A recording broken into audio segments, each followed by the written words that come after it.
I don't know. Writing is stupid and hard, and I don't know why we do it. Hi, I'm Kayla Amanda. Welcome back to my channel. Thank you so much for being here. I said in my Q3 video that I don't want Kara and Alex's book to be the book that I debut with, and that remains true. It's not that I don't love Kara and Alex or that I haven't worked really hard on that book and trying to get it into a position where I think I can get it query ready. It's just that the more that I work on that book, the more clear it becomes to me that shapeshifter romance is not my calling. It is not the genre of my heart. And I know that in romance, especially in like self-published romance, it's important to stay on a consistent brand so that your audience knows what they're expecting from you and to stay like within a series. I know that obviously that's not everyone's take, but a lot of the women who I've seen who do this and who are really successful at it, that's the way they handle it. And I think that that's a really good track to stay on, to try to make consistent branding moving forward. And the fact of the matter is, if I try to do that with shapeshifter romance, I will never finish another book in my entire life. I absolutely dread having to write the shifted scenes like where Kara is in her animal form, and I absolutely fucking dread trying to write the scenes where they change from human to mountain lion. I think it's terrible and stupid, and I don't enjoy doing it. I don't think I'm any good at doing it. So if this is something that I end up sticking myself with for another 3, 5, however many books, I will be really unhappy with it. I'm not actually sure how my vampire groupie ass ever ended up writing a shapeshifter romance quite so intensely. I do like reading them from time to time, but it's absolutely baffling to me that I did not end up doing this with a vampire book. That Kara and Alex really took off for me the way that they did is kind of a fluke. I was in this place where I had just put a pause on my big project that I really loved, and I didn't know what I wanted to work on next. That project I didn't know how to finish, I didn't know how to tackle it, I didn't know how to fix the problems that were in it, so I was looking for anything else to be working on at the time. And I had too many other random ideas. I had like a million different premises and a million different conceits, but nothing that felt like a really cohesive story, and I wasn't focusing on anything. Which is when Kara and Alex's book bit me. That idea of a brand new shapeshifter who is getting used to her world and kind of simultaneously falling in love with the son of the alpha. I probably could have made it vampires if I'd started that way from the very beginning, or if I had pivoted early enough in my process, but by the time I realized what I was setting myself up for, I had kind of already stuck myself with shapeshifters, and in order to change to my preferred paranormal, I would have had to make huge revisions to like the structure of the story that I wasn't prepared to do. I did sit down on 2 different occasions during drafting and try to figure out if I could make it work with Kara as a vampire, but unfortunately there's some stuff in the book that really doesn't work with the whole vampire thing. Part of Kara's deal is that there's like not really anyone for her to be angry at about being changed without her consent. It's an accident from someone who's not even in the area. And you can do that when it's like a scratch from a shapeshifter by accident. You can't so much do that when it's like a whole vampire blood exchange thing. So transitioning it to vampire would have added this additional layer of conflict that I didn't want to deal with, and I didn't want to have Kara address like anger or resentment around that. That wasn't the story that I was trying to tell with her. If you've watched my other videos, you know this has not always been the primrose path. This has not always been easy, and I have had to like push myself to get this far, and I'm still not done. I'm still not at a place where I could query it. So given that Kara and Alex is not the book that I want to debut with, and given that I work really hard on it and that I have to sort of force myself to work on it sometimes, I understand that can kind of beg the question, why do I not just switch over to the other project that I'm thinking about, switch over to the project I think I do want to be my debut project, and let Kara and Alex go? But the fact is that I have to stop reinforcing my bad habit of not finishing anything. I didn't finish my Magic Murder book when it got too much and the pressure became too much and I didn't know how to fix my problems. I didn't finish my Necromancy book when it got too much and I didn't know how to go back and change the plot holes and fix my characters to a place where I wanted them to be. I just get to this point in my book after my first draft and partway into my revisions generally, when I decide that it's all too much work and I say fuck it and never touch the book again.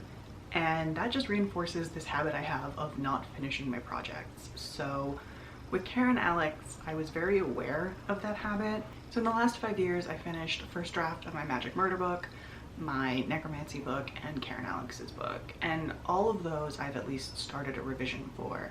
But only Kara and Alex's book have I really forced myself to keep going with. And I think that that's important. I think that it's really important that I prove to myself that I can finish things, that I can get them ready to a point where I would let an editor or agent read them, and try to get them out into the world. Because the Magic Murder book and the Necromancy book I liked a lot more than I like Karen Alex's book, and I still couldn't make myself do it. The Necromancy book is probably the project I am most likely to go back to. I've worked the hardest on it, the characters mean the most to me, the world means a lot to me, and the fact that I couldn't finish that like kind of haunts me. I know that I said that getting ready for Pitch Wars was like a redemption for me. It was the Necromancy book that I wasn't ready to go with. I thought the first chapter was amazing. I thought the story in general had a lot of strengths, but I just wasn't ready to show it to anyone in a serious way. And that's when I stopped working on it. So it's really important to me to prove that I'm not always going to get to that point. That even when the work is hard and even when it feels more like work than fun, I can still push through the hard part and get to the part of the writing process where it is like ready to go to the rest of the world, or ready to go to someone who can help me get it the rest of the way. Karen Alex's book is kind of practice for me. Practice pushing through the hard parts, practice revising it to a point where I actually like what I'm working with, practice doing the betas, practice getting ready to go to an agent or an editor. And that doesn't mean that I like don't appreciate how much effort it's been, or that I don't like the story, or that, you know, the betas who look at it won't really help me with my process. It's just that like that help will be used in another project for public consumption as opposed to making this project for public consumption. And I'm okay with that. I don't know, I have like weird feelings about it because I do have that part of my brain that tells me like, you've put so much effort into this, you might as well try to make money off it, you might as well try to like make it a public thing. But at the same time, I just like don't want that. This is not a book that I like want to debut with. I would be not that happy if like this was my debut novel, not because it's like a bad novel, but because it's not really representative of me. And I think that like I want my debut to be representative of me. I'm like not on a deadline to get published. I'm not on a deadline to sell a book. I'm just trying to finish some stuff and become a better, more consistent writer than I was last year. Maybe one day Karen Alex's book will be what I want to go public with. It will be like the start of some shapeshifter stuff I want to do, or maybe I'll just want it to be a standalone in my catalog. But for the time being, it's just kind of practice getting there, and I think that that's good, actually. It's weird to me that as writers, especially as like novelists as opposed to poets, we don't really have practice of our art. All other artists have a way to practice and improve without intending that practice to be a part of something that one day becomes public consumption. If you're a musician, you practice scales, you practice playing other people's pieces. If you're an artist, you have a sketchbook where you practice line work and figure drawing and composition without actually intending any of those pieces to be sold or put in a gallery or whatever. But as writers, especially as novelists, we don't really have that. There's this kind of expectation that like every big project you start is really intended for public consumption one day. Every time you start a draft, the idea is that you one day want to hand it over to an agent or an editor or the public in general. And that's like fine if you do, if every project you start is something that you want to share with the world. But I think it's kind of weird that we like don't understand about ourselves that we need to practice, or like at least I treat it like I don't get to practice. Like every time I open something, it has to be intended for perfection and intended to be like out in the world.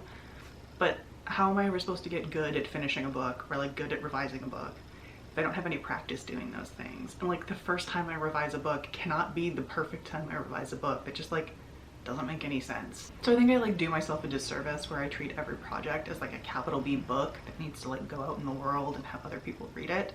So just treating Alex and Kara's book as like a chance to prove to myself that I can finish this, and a chance to prove to myself that like I can do all of these pieces, I think is like really valuable for me. Because like with my Necromancy book, if I ever do revisit it, I don't want it to be practice. I don't want it to be something that I just prove to myself I can finish. Like I really love that book and I think I would like to share it with people. But that's like so much pressure when I'm just trying to learn how to revise. And I'm just trying to learn how to get through the process of finishing a book and making it like cogent and consistent. And I get that like with a novel and a manuscript, it is so much work, it is so long, that having it be just practice can feel kind of like a waste of your time. It feels a bit like a waste of my time.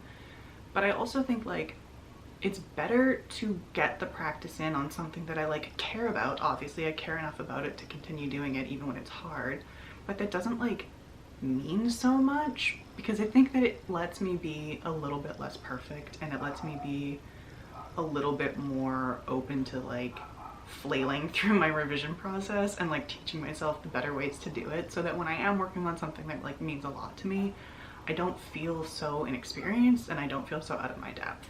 I don't have any good like takeaways, any like clear, succinct little sound bites to give you at the end of all of this and make it make some kind of sense. I just sort of have general feelings about Karen Alex's book and practice at the whole process of writing, not just at the line level, but at like the systemic level. So that's kind of where I'm at, and I appreciate you staying this long to let me just sort of ramble at you about all of that and about how much better vampires are than shapeshifters. So fight me in the comments about it. But as always, I appreciate you very much for being here. If you're looking for me anywhere else, I'm pretty much everywhere as Kayla Amanda. That is Kaylyughmanda, and I'll see you next time.